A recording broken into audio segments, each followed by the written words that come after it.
Part of forensic science is actually knowing about the crime scene themselves. What you see on CSI and NCIS and all those shows, it's fun, but it's not really reality because CSI or crime scene investigator actually has one role in the crime scene investigation where there's other people involved, and the TV shows depict them as being cops as well as scientists, and they carry guns. In reality, that's not true. The CSI actually is going to be able to go and look at a crime scene, evaluate the crime scene, and collect evidence. Then that evidence gets shipped off to people that specialize in the lab techniques that are used. So let's take a look at who actually is involved in an investigation. If we start with, we'll talk about the medical examiner.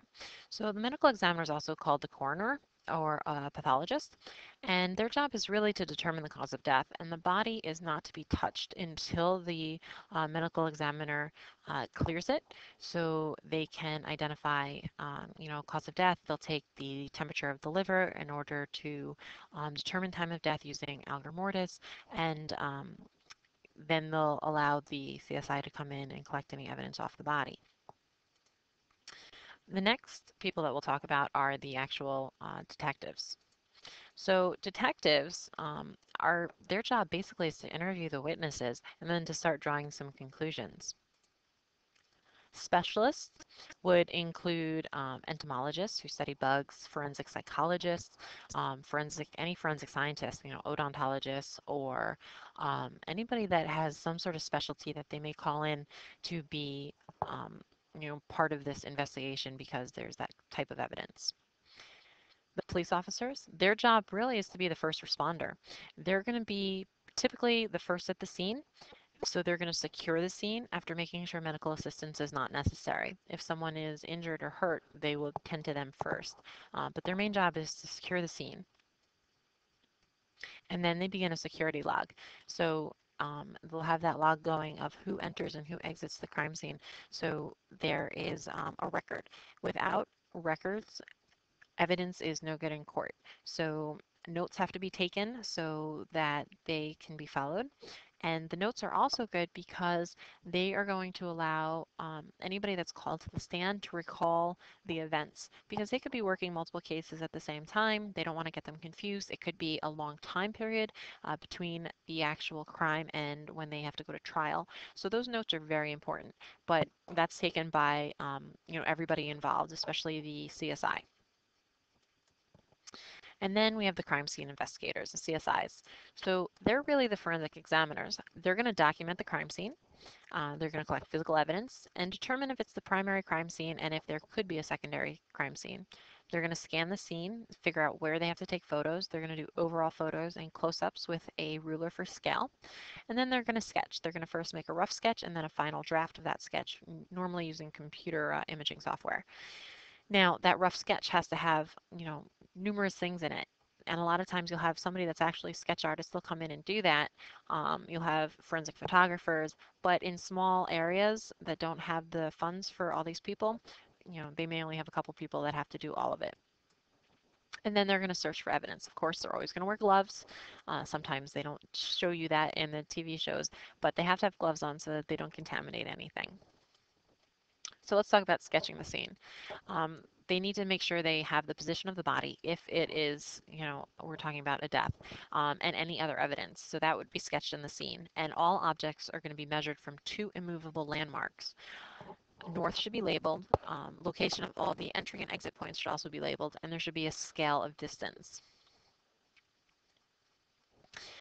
Going to search for evidence, they can use a bunch of different search techniques. Up here we have a grid pattern, so they would first, search from one end of the room to the next in a kind of mapped out kind of way, and then they would go the other way across the room to make sure they didn't miss anything.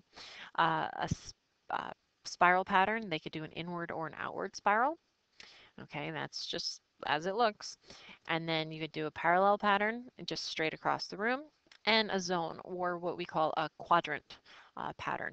And the quadrant is actually really used for big areas because if you have a large field, say, that you're searching for evidence in, you would assign a couple of people each quadrant. So if we said A, B, C, and D, we would assign 2 people to quadrant A, 2 to quadrant B, and that way you get a lot more ground covered a lot faster. And then evidence has to be secured. So the chain of custody has to be maintained. And really, the chain of custody is a document of the transfers of the evidence. So if I were to take the evidence from the lab in order to transfer it to another lab, I would have to sign for it. That's a chain of custody. All evidence has to be packaged, sealed, and labeled, and then there's signatures across the seal, and those are never cut. The evidence is actually cut in another area on the evidence packaging. And then packaging evidence, we have to, look at a bunch of things. We have to look at the size of the item, safety, if there's blood present, and if it's from arson. Arson would be fire. So let's talk about packaging evidence. Paper bindle, or it's called a druggist fold, we would put small items such as hair or fiber evidence in, and then we actually take that bindle and put it into a plastic evidence bag and seal and label the plastic evidence bag on the outside. Airtight containers, something like a paint can, are for any materials that have been burned from arson or if it's liquid. So those would be your airtight containers, different sizes you see. Paper, so like paper bags, they come in different sizes, are for bloody or wet evidence so that they don't mold or mildew. If it's possible, you let the evidence dry a little bit and then put it into the evidence bag. And those are what the paper bags look like. And then we have plastic or glass vials or small jars, and that's for general collections, bullet casings, teeth, hard objects, something that won't be lost in the jar. And those are what the little vials look like, and they get sealed across the top.